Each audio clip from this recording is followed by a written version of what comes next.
Pasuk in our Parsha, and a beautiful interpretation of Rashi and the explanation of the Chafetz Chaim on top of it.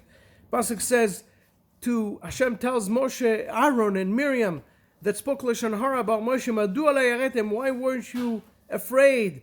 Ledaber be'avdi beMoshe, to speak about my servant, about Moshe. And that's a weird sentence. It should have said, Madua layaretem, why weren't you afraid? Ledaber be'avdi Moshe, in my servant Moshe.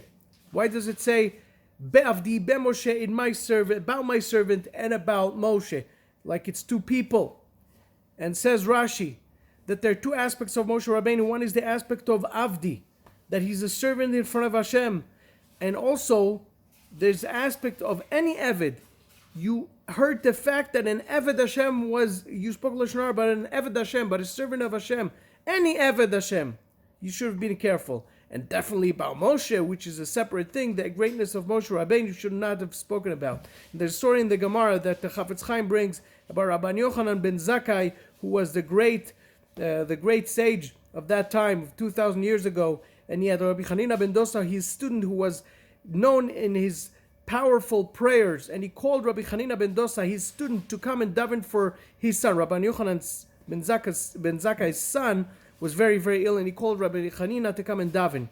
And Rabbi Chanina davens, and the son is saved. Rabbi Yochanan ben Zakkai's son is saved, and Rabbi Yochanan ben Zakkai's wife is coming to him and asks him, why didn't you daven for our son? Why did you need Rabbi Chanina for that aspect? And he says, listen, I'm like a minister in front of the king who needs an appointment to come into the king.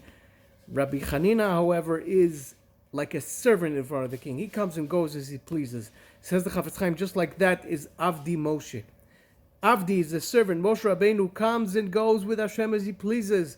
He has the access just like an Eved, just like a servant in front of Hashem. At the same time, he's also a minister, and Moshe Rabbeinu is the important minister at the same time. So they had to be careful speaking Lashon Hara about him because of those two aspects. You guys have a beautiful Shabbos.